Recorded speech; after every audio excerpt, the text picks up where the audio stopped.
설마 그 사람인가?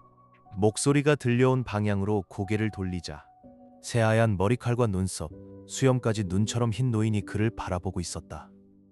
추펑은 단번에 알아차렸다. 그 노인은 무기각의 수호자였다. 겉보기엔 100살은 훌쩍 넘긴 듯했지만 몸에서 뿜어져 나오는 기운은 조금도 쇠하지 않았다.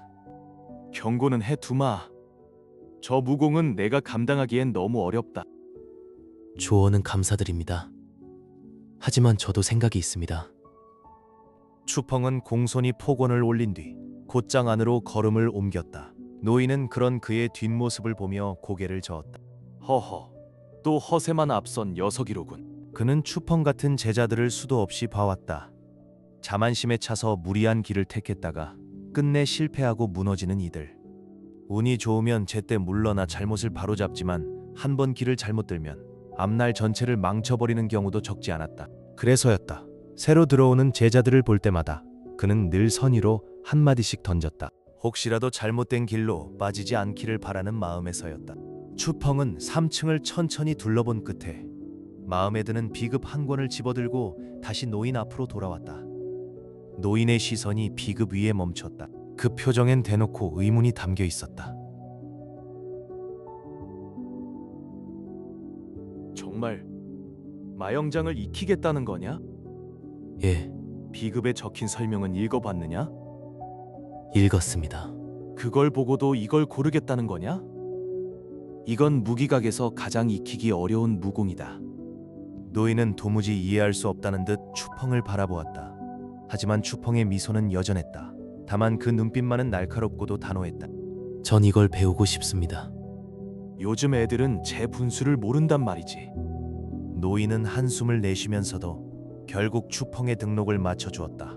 그리고 비급을 건네며 마지막으로 입을 열었다. 명심해라. 언제 멈춰야 할지는 반드시 알아야 한다. 추펑은 조용히 고개를 끄덕였다.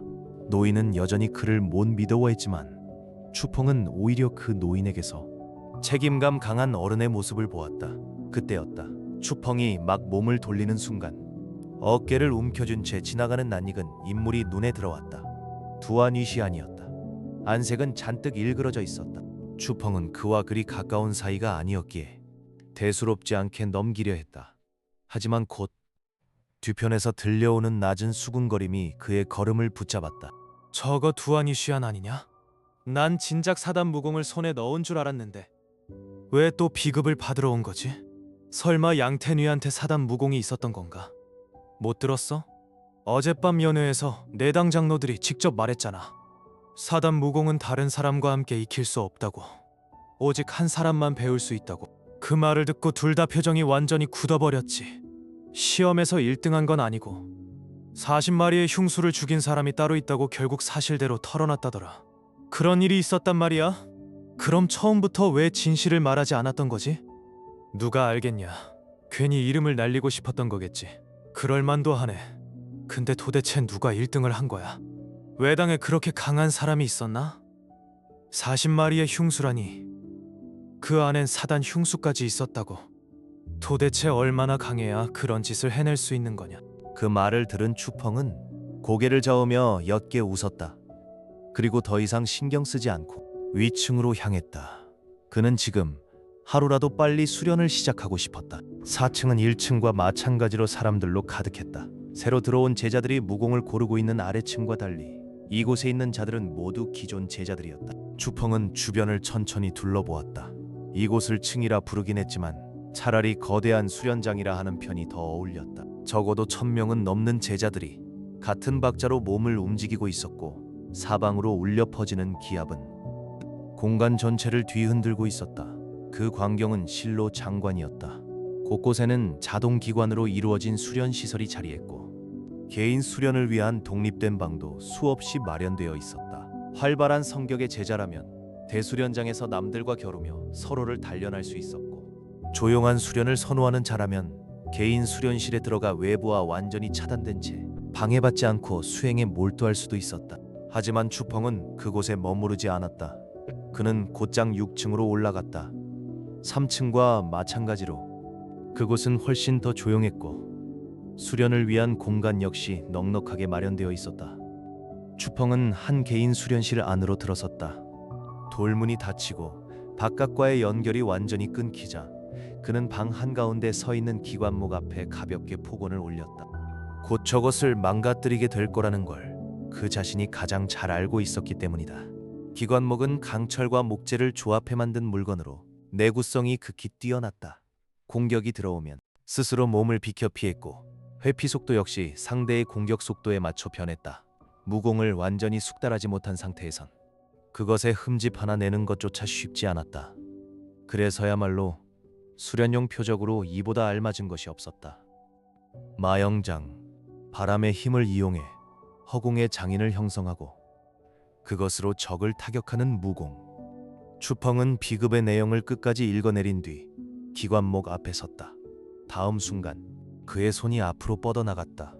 순간적으로 두 개의 장인이 허공에 맺혔다. 형체를 갖춘 바람의 손바닥이 곧장 기관목을 향해 날아들었다. 그러나 장인이 닿기 직전 기관목은 믿기 힘들 만큼 빠르게 좌우로 움직이며 공격을 흘려냈다. 추펑의 눈빛이 살짝 흔들렸다. 하지만 그것도 잠시 그의 입가엔 곧 만족스러운 웃음이 떠올랐다. 재미있군. 그날 이후 추펑은 먹고 자는 시간을 제외하면 거의 모든 시간을 무기각에서 보냈다. 멈춤 없는 수련이었다. 삼례식은 청룡도인의 손에서 탄생한 절기였다. 은밀하면서도 난해했고 익히기는 극히 어려웠다. 반면 마영장 역시 무기각 안에서도 가장 까다로운 무공으로 손꼽혔다. 하나같이 평범한 자가 감히 손댈 수 없는 영역이었다. 그럼에도 추펑은 시간이 흐를수록 두 무공의 본질을 조금씩 파악해갔다. 삼례식은 강맹하고 패도적이었다. 번개처럼 빠르고 천둥처럼 무거웠다. 그 한 동작, 한 자세마다 상대의 목숨을 노리는 살기가 담겨 있었다. 반대로 마영장은 바람으로 실체에 가까운 장인을 만들어 적의 허를 찌르는 무공이었다. 삼례식만큼 노골적으로 사납지는 않았지만 위력만큼은 결코 뒤지지 않았다. 서로 다른 길을 걷는 듯해도 두 무공은 각자의 방식으로 완성된 힘이었다. 열흘, 추펑은 잠과 식사조차 줄여가며 미친 듯이 두 무공에 매달렸다. 그 결과 마영장은 완전한 대성에는 이르지 못했으나 이미 끝을 바라볼 수 있는 경지에 닿았다. 삼례식 또한 첫 번째와 두 번째 식을 성공적으로 익혀냈다. 특히 이식을 펼쳤을 때 터져나온 위력을 확인한 순간 그조차도 깊은 충격을 감추지 못했다. 열흘 뒤 무기각 3층의 수호 노인은 여전히 그 자리를 지키고 있었다. 그 앞에 다시 모습을 드러낸 추펑은 말없이 마영장의 비급을 돌려주었다. 노인의 눈썹이 미세하게 들썩였다. 왜? 결국 포기한 게냐? 말은 담담했지만 표정에는 은근한 만족감이 어려 있었다. 제 예상이 틀리지 않았다는 자부심이었다. 추펑은 대답하지 않았다. 그저 평소처럼 미소만 지었을 뿐이었다. 하지만 그 모습은 오히려 노인의 질문에 그렇다고 답하는 것처럼 보였다. 1층으로 내려가거라. 일단 무공부터 차근차근 시작하는 편이 낫다. 감사합니다. 장로님. 추펑은 다시 한번 예를 갖춘 뒤도 돌아보지 않고 걸어 나갔다. 노인은 그런 그의 뒷모습을 바라보다 천천히 고개를 끄덕였다. 적어도 멈출 줄은 아는 녀석이군. 그 정도면 아직 가망은 있어. 무기각은 하루 종일 문을 열지 않았다. 해가 저물 무렵이 되어서야 비로소 문을 닫았고 수호자들은 내부의 비급과 기관 장치들을 하나씩 점검하기 시작했다. 그때 한 중년 남자가 허리를 숙인 채 백발의 노인을 안내하며 계단을 오르고 있었다. 구양 장로님, 직접 한번 보셔야겠습니다.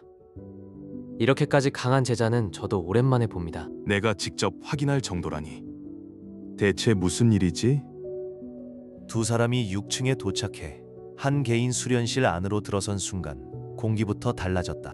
본래라면 멀쩡해야 할 기관목들이 사방에서 무너져 있었다. 겉면은 패이고 갈라졌으며 조금만 건드려도 그대로 부서져 내릴 듯 위태로웠다. 그 광경을 본 백발 노인의 눈빛이 순식간에 가라앉았다. 그는 아무 말 없이 천천히 주변을 살폈다. 그리고 마침내 기관목 위에 선명하게 찍혀있는 자국들을 발견했다. 장인, 분명 손바닥의 흔적이었다. 구양 장로는 한눈에 알아보았다. 이것은 마영장이었다. 경험이 말해주고 있었다. 이 기괴한 파괴의 흔적은 틀림없이 마영장으로 남겨진 것이다. 하지만 내당을 통틀어도 마영장을 이 정도 경지까지 끌어올릴 수 있는 제자는 손에 꼽았다. 그리고 그런 제자들은 이미 모두 외부로 나가 실전을 쌓고 있었다. 그렇다면 남는 답은 하나뿐이었다. 오랜 침묵 끝에 구양 장로의 눈이 번뜩였다. 그는 믿을 수 없다는 듯 낮게 숨을 들이켰다. 설마 정말 그 아이란 말인가?